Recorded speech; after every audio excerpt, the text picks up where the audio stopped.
کہ دامن میں گنجائش نہیں، لیکن میں مختصراً آپ سے صرف یہ کہوں گا کہ آپ اگر نعروں کا ٹائم بھی بات پر دے دیں تو یہ آپ کا تعاون ہوگا، لمحہ لمحہ آپ کی توجہ کا طالب۔ آپ جانتے ہیں کہ جس وقت اس کی ایکو اگر آپ کرتے ہیں آواز ڈبل ہو رہی ہے، یہ آواز ڈبل ہو رہی ہے، سنگل کر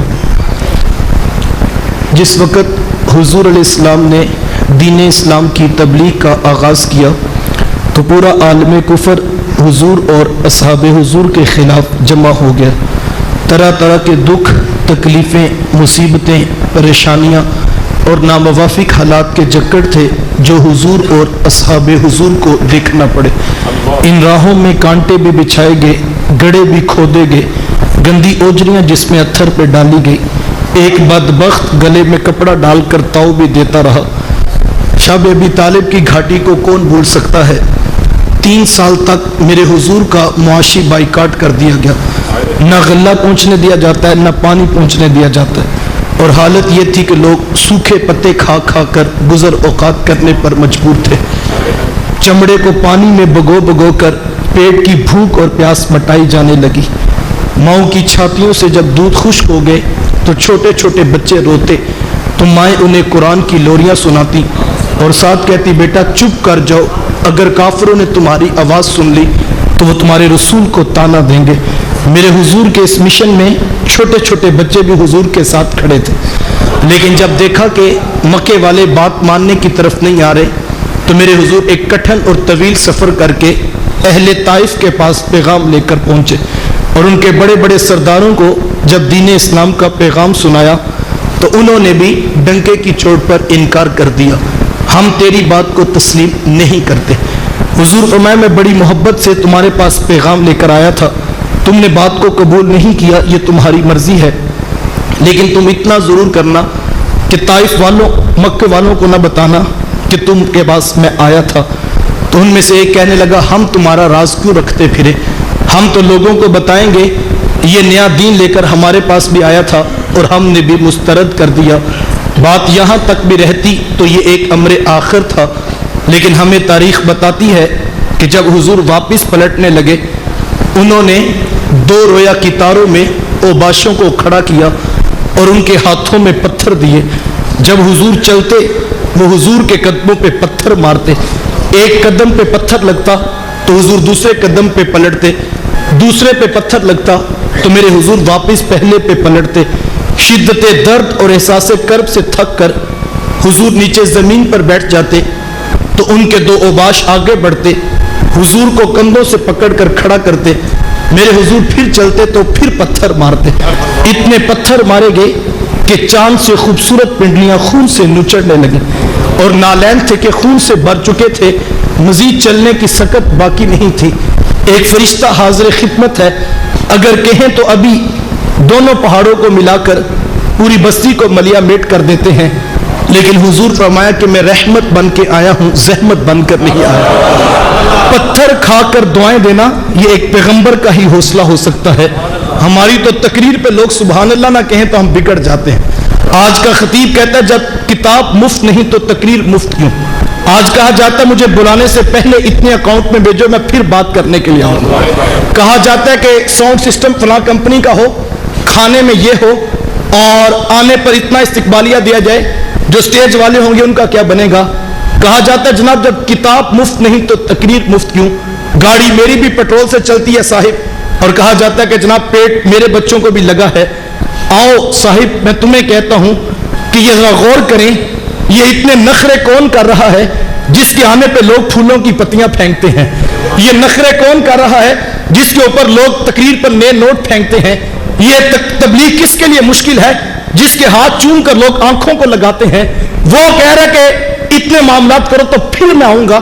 تو میں کہتا ہوں صاحب تو گاڑی کے خرچے، پیٹرول کی قیمت، کتابوں کے ریٹ گنواتا ہے، آج ذرا دیکھ میرے رسول کا انداز تبلیغ۔ لوگ پتھر مارتے ہیں، میرے رسول مٹھی بولی سے بات کرتے ہیں۔ لوگ گندی اوجریاں پھینکتے ہیں اور حضور جھولی اٹھا کے ہدایت کی دعائیں کرتے ہیں، اور یہ تو مکے اور طائف کی کہانیاں ہیں۔ امام منذری علیہ رحمہ نے الترغیب والترہیب میں مدینے کی ایک داستان لکھی ہے کہ ایک دن حضور صحابہ کو ملنے کے لیے جب گھر سے باہر نکلے تو آگے شیخین حضرت ابو بکر اور حضرت عمر رضی اللہ تعالی عنہما کھڑے تھے. تو حضور میں ابو بکر عمر اس وقت یہاں پر کیوں کھڑے ہو؟ عرض کی حضور بھوک نے گھر ٹکنے نہیں دیا تو ہم نے خیال کیا کہ آپ کی زیارت کرتے ہیں, کچھ بھوک کا مداوا ہوگا, کچھ پیاس کو قرار آئے گا. حضور میں جو شے تمہیں گھروں سے باہر لے آئی ہے وہی شے مجھے بھی گھر سے باہر لے آئی. اسے کہتے ہیں لیڈرشپ, اسے کہتے ہیں قیادت. اگر ابو بکر کا پیٹ خالی ہے تو چولہا محمد عربی کے گھر کا بھی نہیں چلا ہے. اگر حضرت عمر بھوکے ہیں تو گھر سیدہ فاطمہ بھی بھوکی بیٹھی ہوئی ہیں. میرے حضور نے جب بھی تبلیغ کی ہے اپنے کردار سے کی ہے. تو میں جو شے تمہیں گھروں سے باہر لے آئی وہی شے مجھے بھی گھر سے باہر لے. چلتے چلتے حضرت ابو ایوب انصاری رضی اللہ تعالی عنہ کا آنگن آ گیا. وہ خوشبو رسول سون کے جلدی جلدی باہر تشریف لائے اور آ کر عرض کی حضور چند لمحوں کے لیے میرے مہمان نہیں بنتے؟ حضور میں ابو ایوب جیسے تمہاری مرضی. حضور کو گھر لے گئے, جا کر بکری کا بچہ ذبح کر کر اہل خانہ کو دیا اور کہا جلدی سے کھانا تیار کرو, میرے آقا کو بھوک لگی ہوگی. یہ کہہ کر حضرت ابو ایوب انصاری حضور کے پاس آ کر بیٹھے تو چہرے پہ نظر پڑی تو آثار نکاحت اور کمزوری اتنے واضح تھے کہ صاف پتہ لگ رہا تھا کتنے دنوں سے حضور نے کھانا نہیں کھایا. گھبرا گئے, برداشت نہ ہو سکا تو بھائی جا کر باغ سے کھجوروں کا خوشہ توڑا اور لا کر حضور کی خدمت میں پیش کیا. عرض کی حضور کھانا پکنے میں دیر ہے, اتنی دیر یہ کھجوریں تناول کر لیں. تھوڑی دیر کے بعد جب کھانا پک گیا, دسترخوان سج گیا, میرے حضور کو دعوت طعام دی گئی. حضور تشریف فرما ہوئے, دسترخوان سے پردہ ہٹایا, آگے گوشت کی بوٹیاں دیکھی تو چم چم آنکھوں میں آنسو برسنے لگے. ایک ہاتھ آگے بڑھایا, ایک روٹی لی اور اس پر چند بوٹیاں رکھتے ہوئے کہا, ایک خادم کو دیتے ہوئے, جاؤ ہمارے گھر دے آؤ, میری بیٹی فاطمہ کتنے دنوں سے بھوکی بیٹھی, میں دیکھوں میری بیٹی بھوکی بیٹھی ہو, میں کس طرح تبلیغ پر نکلتا ہوں.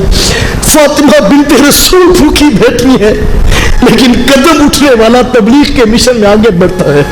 آج کسی نوجوان سے کہے آؤ دین کا کام کرے تو وہ آگے سے کہتا ہے کہ یہ میرا پرسنل میٹر ہے, تم کون ہوتے مجھے کھینچنے والے, میرا جی کرے گا تو میں آؤں گا, میرا جی کرے گا تو میں نہیں آؤں گا. میں کہتا ہوں صاحب یہ پرسنل میٹر نہیں ہے, تمہیں کیا خبر, کائنات کے والی کی بیٹی بھوکی بیٹھی رہی. حضور ہاتھ اٹھا اٹھا کے امت کی ہدایت کی دعائیں کرتے رہے. یہ دین اتنی آسانی سے ہم تک نہیں پہنچا صاحب, اتنے فاقوں کے بعد یہ دین ہم تک پہنچا. اس دین کی بنیادوں میں فاطمہ بنت رسول کی بھوک شامل ہے, اس دین کی بنیادوں میں میرے رسول کے نواسوں کا خون شامل ہے. یہ دین اتنی آسانی سے ہم تک نہیں پہنچا, اتنی کٹھن تبلیغ اور پھر رب کا حکم آ گیا, قل لا اسألکم علیہ اجرا, محبوب آپ فرما دیجئے لوگوں میں تم سے اس دین کی تبلیغ کا کوئی صلہ, کوئی اجرت, کوئی عوض, کوئی تنخواہ, لا اسألکم, میں تم سے کچھ نہیں مانگتا. تم بات سننا نہیں چاہتے تھے, میں نے پیغام تمہاری روحوں میں اتار دیا. میں نے تمہیں رب کی دعوت دی, تم نے آگے سے پتھر مارے. میں نے تمہیں محبت کی بات سنائی, تم نے آگے سے گالیاں دی. لا اسألکم علیہ اجرا, اس کے باوجود میں تم سے کچھ نہیں مانگتا. الا المودۃ فی القربى, مگر میرے قرابت داروں سے پیار کرنا, میرے قریبیوں سے محبت اور مودت کے رشتے کو قائم رکھنا. اس پر علماء نے گفتگو کی ہے کہ جب کہا کہ میں کچھ نہیں مانگتا تو بعد میں قرابت داروں کی محبت کا سوال کیوں رکھا؟ تو کہا کہ اس کی ایک وجہ تو یہ ہے کہ یہ رب کا حکم تھا, اور دوسری حکمت یہ ہے کہ یہ بھی حضور نے اپنی ذات کے لیے نہیں مانگا, اس میں بھی امت کی بھلائی مقصود تھی کہ اگر تم میرے اہل بیت رسول سے پیار کرو گے تو فائدہ میرا نہیں, فائدہ تمہارا ہے کہ تم کبھی گمراہ نہیں ہوگے.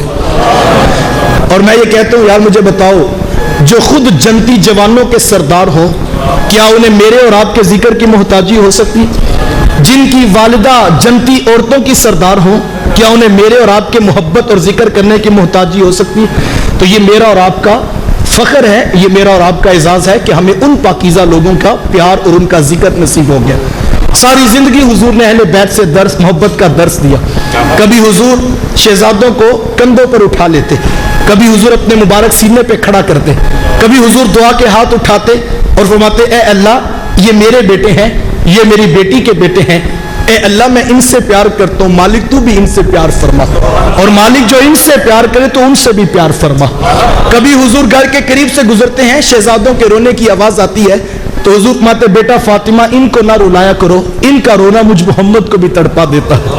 کبھی حضور اپنے مبارک کندھوں پہ کھڑا کرتے ہیں کہ حضرت عمر رضی اللہ تعالی عنہ کی نظر پڑی تو دیکھا تو کہا واہ واہ کیسی خوبصورت سواری میسر آ رہی ہے، تو حضور میں عمر سواری دیکھ رہے ہو، شاہ سوار بھی تو دیکھو کتنے پیارے ہیں، میرے بیٹے بھی تو دیکھو کتنے پیارے ہیں۔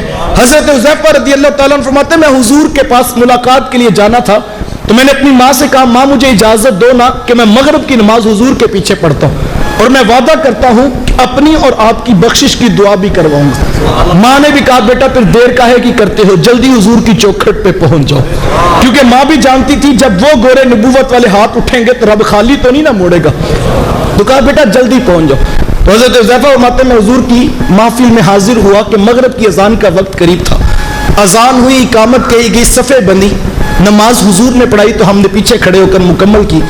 نماز مکمل ہوئی تو صحابہ اٹھ کے گھروں کو چلے گئے۔ فرماتے میں موقع کی تلاش میں تھا، کب موقع ملے تو عرض کروں کہ حضور میری ماں کی بخشش کی دعا کر دے۔